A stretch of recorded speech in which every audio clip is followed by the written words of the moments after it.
Clean new certificate ഉള്ള പടങ്ങൾ, അതായത് ഇപ്പം വയലൻസ് ഇല്ല, വയലൻസ് ഒത്തിരി നമുക്ക് കുറെ ഒരു എൻഗേജഡ് ആയി തോന്നുന്ന കുറച്ച് വയലൻസ് അല്ലെങ്കിൽ മദ്യം സിഗരറ്റ് അങ്ങനെയുള്ള സാധനങ്ങളൊക്കെ അതിനകത്ത് ഉൾപ്പെടുത്തുന്ന കുറെ എൻഗേജഡ് ആക്കാനാണ്.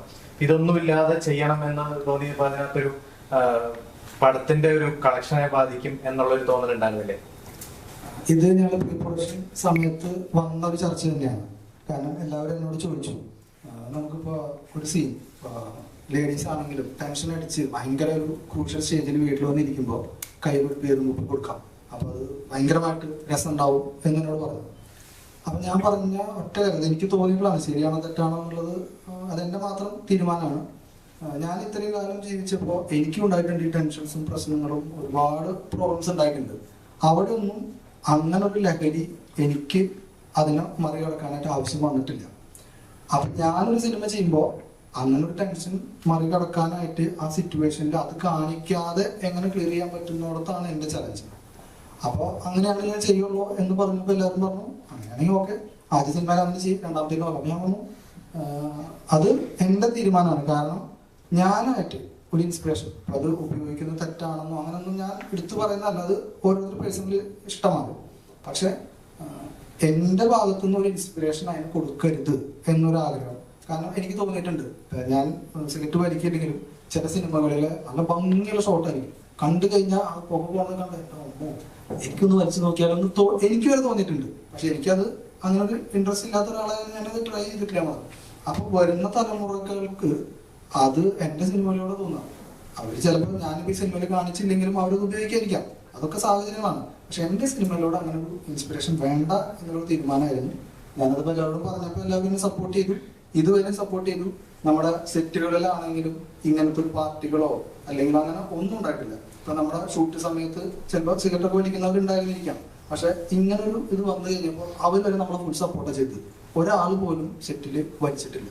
ഇനി വലിക്കണം തോന്നി അത്രയും ബുദ്ധിമുട്ടുള്ളവര് ഒരുപാട് അകലെ പോയി നിന്ന് ആരും കാണാത്ത രീതിയിലൊക്കെ ചെയ്യുന്ന ഒരു ഇത് കണ്ടു.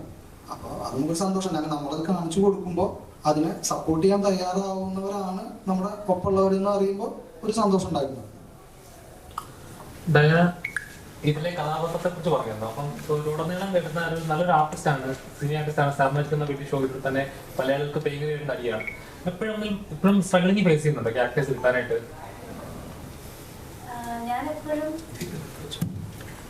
ഞാനെപ്പോഴും എനിക്ക് അനുയോജ്യമായ ക്യാരക്ടർ കിട്ടാൻ വേണ്ടി വെയിറ്റ് ചെയ്തിരിക്കുന്ന ഒരാളാണ്. ഇതിനോടൊന്നും വർക്ക് ചെയ്ത ഒരു മൂവീസ് അറൌണ്ട് 30 മൂവീസ് പ്ലസ് ഞാൻ വർക്ക് ചെയ്തിട്ടുണ്ട്. എല്ലാത്തിൻ്റെയും ഇപ്പം നമ്മുടെ സംഭവ സ്ഥലത്ത് നിന്നും എന്ന ചിത്രത്തിനടക്കം റിലീസിന് വേണ്ടി വെയിറ്റ് ചെയ്ത് നിൽക്കുവാണ്. അങ്ങനെ സ്ട്രഗിൾ ചെയ്യുന്നതായിട്ട് എനിക്ക് അങ്ങനെ തോന്നിയിട്ടില്ല. എനിക്കുള്ളത്, എനിക്ക് ചേർന്നത് എപ്പോഴാണെങ്കിലും എൻ്റെ കയ്യിലേക്ക് എത്തും. അപ്പോൾ അതിന് വേണ്ടിയിട്ടുള്ള നമ്മുടെ പ്രാർത്ഥന, പരിശ്രമം, ഭാഗ്യം ഇതെല്ലാം കൂടെ ഒത്തു വന്നാലല്ലേ കിട്ടത്തുള്ളൂ. എനിക്കങ്ങനെ പരാതികളൊന്നും ഇല്ല. സോ എനിക്ക് ലഭിക്കുന്ന അവസരങ്ങളിലും കിട്ടിയതിലും ഒക്കെ ഞാൻ വളരെ ഹാപ്പിയാണ്, ഓക്കെയാണ്. ക്യാരക്ടർ ബ്രേക്ക് ചെയ്യുന്ന ഒരു കഥാപാത്രം കിട്ടിയിരുന്നെങ്കിൽ പിന്നെ തീർച്ചയായിട്ടും നമ്മൾ എപ്പോഴും ആണോ ഇത് നിങ്ങൾക്ക് മനസ്സിലാവും. അത്രയും ഗംഭീരമായിട്ട് തന്നെ ആള് ആ ഭാഗങ്ങളെല്ലാം അഭിനയിച്ചിട്ടുണ്ട്.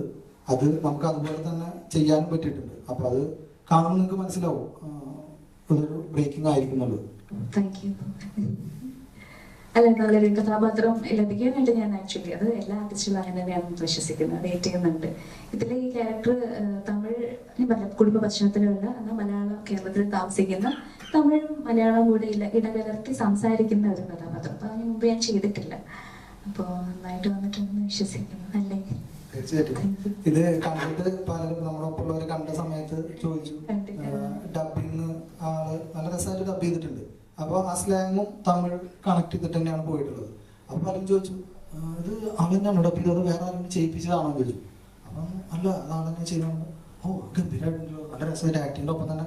അപ്പൊ ആ ഡബിങ്ങിന്റെ ഇതിലും ആൾ ആ കഴിവ് തെളിയിച്ചിട്ടുണ്ടെന്നുള്ളത് പലരും പറഞ്ഞിട്ടുണ്ട്. ബാക്കി നിങ്ങൾക്ക് കാണാം. അതേപോലെ ഇപ്പം എന്നോട് വേറൊരാൾ പറഞ്ഞ് ചോദിക്കുന്നതാണ്, അതായത് കുറച്ചധികം റോള് കിട്ടിയത് മുഴുവൻ നെഗറ്റീവ് കഥാപാത്രങ്ങള്. അതായത് ഇപ്പം ഷോർട്ട് ഫിലിമിലൊക്കെ ആണെങ്കിലും അത്യാവശ്യം കുറെ അധികം സിനിമ ഷോർട്ട് ഫിലിം കണ്ടതൊക്കെ നെഗറ്റീവാണ്. അപ്പൊ അത് അപ്പൊ അങ്ങനെ ടൈപ്പ് കാസ്റ്റ് ചെയ്യപ്പെടുന്നുണ്ടെന്ന് തോന്നിയത് ചോദിക്കാൻ പറ്റും. ഇല്ല ബ്രോ, ഇല്ല ഇല്ല ഇല്ല, എനിക്കങ്ങനെ തോന്നിയിട്ടില്ല. പിന്നെ ഞാനിപ്പോ ചിന്തിക്കുമായിരുന്നു അങ്ങനെ നെഗറ്റീവ് ഷെയ്ഡ്സ് ഉള്ള കുഞ്ഞു കുഞ്ഞു ഷോർട്ട് വീഡിയോസ് അല്ലേ. അപ്പൊ നമുക്ക് ഒരു ദിവസം തന്നെ കുറെ കണ്ടന്റ് അങ്ങനെ ഷൂട്ട് ചെയ്യും. അപ്പൊ ഇങ്ങനെ വൺ ആഫ്റ്റർ ദി അതർ ഇങ്ങനെ വർക്ക് ചെയ്ത് പോകുമ്പോഴത്തേക്കും അതിൽ ഈ പറഞ്ഞ പോലെ നെഗറ്റീവ് ഷെയ്ഡ് ഉള്ളത് കൊണ്ട് അല്ലാത്ത ക്യാരക്ടേഴ്സ് ഉണ്ടെന്ന് തോന്നുന്നു. ഇല്ല, എനിക്ക് അങ്ങനെ എന്തായാലും ടൈപ്പ് കാസ്റ്റ് ചെയ്യപ്പെട്ടെന്ന് അങ്ങനെയൊന്നും തോന്നിയിട്ടില്ല. സിനിമയിൽ വർക്ക് ചെയ്ത കഥാപാത്രങ്ങളൊന്നും അങ്ങനെ നെഗറ്റീവ് ഷെയ്ഡുകൾ ചെയ്തിട്ടില്ല. അതെ, ഇതിനകത്ത് ഇപ്പം മീഡിയ റിലേറ്റഡ് ഒരു കണ്ടന്റ് വരുന്നതാണല്ലോ.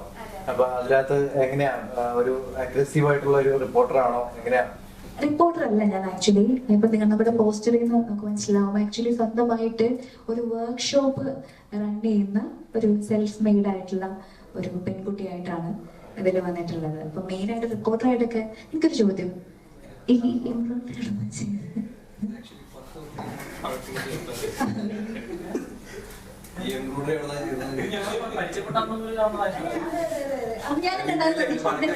ആക്ച്വലി വീണ്ടും അത് തന്നെ എടുത്തിട്ടേ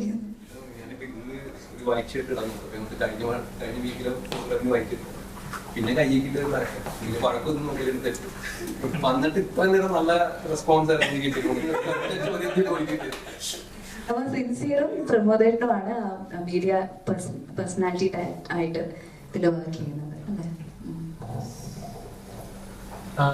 മീഡിയയുടെ കാര്യങ്ങൾ ഒരു മീഡിയ ഇപ്പം പല സിനിമകളും നമ്മൾ കണ്ടിട്ടുണ്ട്. മീഡിയ എത്രത്തോളമാണ് ഇൻഫ്ലുവൻസ് ചെയ്യുന്നത്, നെഗറ്റീവായിട്ട് ചെയ്യുന്നതും. ഇപ്പൊ താരം എന്ന സിനിമകൾ നോക്കുകയാണെങ്കിൽ മീഡിയയുടെ ഒരു നെഗറ്റീവ് വശം എടുത്ത് കാണിക്കുന്നുണ്ട്. എന്തൊക്കെയാണ് ചെയ്യാൻ പാടില്ലാത്തത്, സമൂഹം ഫേസ് ചെയ്യുന്നത്.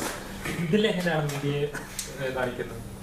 നമ്മുടെ സിനിമയില് നോർമലി ഇപ്പൊ മലയാള സിനിമയിൽ നിങ്ങൾ കണ്ടിട്ടുള്ള ഒരു ജേർണലിസ്റ്റ് ക്യാരക്ടേഴ്സിനോ അല്ലെങ്കിൽ ഒരു മീഡിയ കൈൻഡ് ഓഫ് സ്റ്റോറീസിലോ ഒന്നും വന്നിട്ടുള്ള ഒരു പാറ്റേൺ അല്ല. ഇത് കുറച്ച് ഒരു മൾട്ടി ലേയേഴ്സ് ഉള്ള ഒരു ക്യാരക്ടറുമാണ്. എക്സാക്ട് ഒരു മീഡിയ ബേസ് ചെയ്തിട്ട് complete all in all media base ചെയ്തിട്ട് പോകുന്ന ഒരു സ്റ്റോറി ലൈനുമല്ല. നമുക്ക് കുറച്ചധികം എലമെന്റ്സ് ഇതിൽ വന്നിട്ടുണ്ട്. വേറെ നേരത്തെ ഇപ്പൊ ക്രിസേട്ടൻ സൂചിപ്പിച്ച പോലെ തന്നെ സോഷ്യലി റെലവെന്റ് ആയിട്ടുള്ള പല ഇഷ്യൂസ് നമ്മൾ ചർച്ച ചെയ്തിട്ടുണ്ട്. അതൊക്കെ ഈ ഒരു മീഡിയ പേഴ്സന്റെ പോയിന്റ് ഓഫ് വ്യൂയിലൂടെ ആയിരിക്കാം. ബട്ട് നമ്മളപ്പോഴൊക്കെ ഈ ഏത് വിഷയത്തെ കുറിച്ചാണ് സംസാരിക്കുന്നത് ആ വിഷയത്തിന് ഫോക്കസ് കൊടുത്തിട്ട് ആ വിഷയത്തിന്റെ ആധികാരികത എത്തിക്കാനായിട്ട് അല്ലെങ്കിൽ ചർച്ച ചെയ്യാനായിട്ട് ശ്രമിച്ചിട്ടുണ്ട്. എനിക്ക് തോന്നുന്നു നമ്മള് സിനിമയിൽ മീഡിയ എന്ന് പറയുമ്പോൾ പെട്ടെന്ന് നമുക്ക് ഓർമ്മ വരിക ചാനലിന്റെ ഫോട്ടോകള്, ചാനലിന്റെ ഉൾഭാഗങ്ങൾ, അങ്ങനത്തെ ഒരു രീതി നമ്മുടെ മനസ്സിൽ വരും. ഇതൊരു മീഡിയ, ന്യൂസ് മീഡിയ തന്നെയാണ്, എങ്കിലും ചാനലിന്റെ ഉള്ളിലുള്ള ഒരു സെക്ഷൻ അല്ല നമ്മൾ കാണുന്നത്. ഇപ്പോൾ നിങ്ങളെ പോലെ ക്യാമറയും ഇതൊക്കെ ആയിട്ട് നമ്മൾ ചാനലിൽ നിന്ന് പുറത്തിറങ്ങിയിട്ട് ഷൂട്ടിനായിട്ട് പല സ്ഥലങ്ങളിലേക്ക് പോകും. ആ സ്ഥലങ്ങളിൽ ഉണ്ടാകുന്ന സംഭവങ്ങളാണ് കണക്ട് ചെയ്യുന്നത്. ചാനലും അല്ലെങ്കിൽ ചാനലിന്റെ ഉള്ളുവായുള്ള ഓഫീസ് സെറ്റപ്പുമായിട്ട് ഒരു ബന്ധവും നമ്മൾ സിനിമയിൽ പറയുന്നില്ല. ഇവർ പുറത്തേക്ക് ഇറങ്ങുമ്പോൾ അനുഭവിക്കേണ്ടി വരുന്ന ഒരുപാട് പ്രശ്നങ്ങളും ഒരുപാട് സംഗതികളൊക്കെ ഉണ്ടാവും. കാരണം നിങ്ങൾക്കറിയാം, പല ഷൂട്ടിന് പോകുന്ന സമയത്ത് പല ബുദ്ധിമുട്ടുകൾ ഉണ്ടാവും. ഇങ്ങനെ ഉണ്ടാവുന്ന ബുദ്ധിമുട്ടുകളും അതിനൂടെ അവർ അതിനെ തരണം ചെയ്തു പോകുന്നതായിട്ടുള്ള കാര്യങ്ങളാണ് സിനിമയിൽ കൂടുതൽ ചർച്ച ചെയ്യുന്നത്.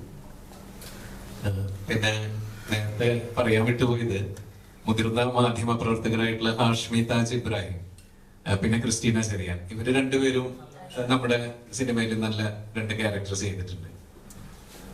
പിന്നെ അതിനോട് അനുബന്ധമായിട്ടുള്ള ഒരു കാര്യം കൂടെ പറയണം. ഈ മീഡിയ പേഴ്സൺസ് നേരത്തെ പറഞ്ഞില്ല, അത് നെഗറ്റീവാണോ പോസിറ്റീവാണോ എന്നുള്ളത് ചോദിച്ചല്ലോ. എനിക്ക് തോന്നുന്നത് 2 സൈഡിൽ നിന്ന് നോക്കുമ്പോഴും 2 രീതിയിലും നമുക്ക് വേണമെങ്കിൽ കാണാം. ഒന്ന്, ഈ റിപ്പോർട്ടർ ഒരു സോഷ്യൽ റെലവന്റ് ആയിട്ടുള്ള വിഷയങ്ങൾ മാത്രം മറ്റുള്ള റിപ്പോർട്ടേഴ്സ് കാണാത്ത ആംഗിളിൽ കൂടെ അത്തരം കാര്യങ്ങളെ പുറത്തേക്ക് കൊണ്ടുവരാനാണ് മാധ്യമങ്ങളുടെ മുന്നിലേക്കും ജനങ്ങളുടെ മുന്നിലേക്ക് എത്തിക്കാനായിട്ട് അങ്ങനെ ഒരു എത്തിക്സ് ഉള്ള ഒരു മാധ്യമ പ്രവർത്തകനായിട്ടാണ് സിൻസിയർ ചെയ്തിട്ടുള്ളത്. അതിനിടയിൽ അവിചാരിതമായിട്ട് സംഭവിക്കുന്ന ചില കാര്യങ്ങളും കൂടെ ഉണ്ടെന്ന് മാത്രം.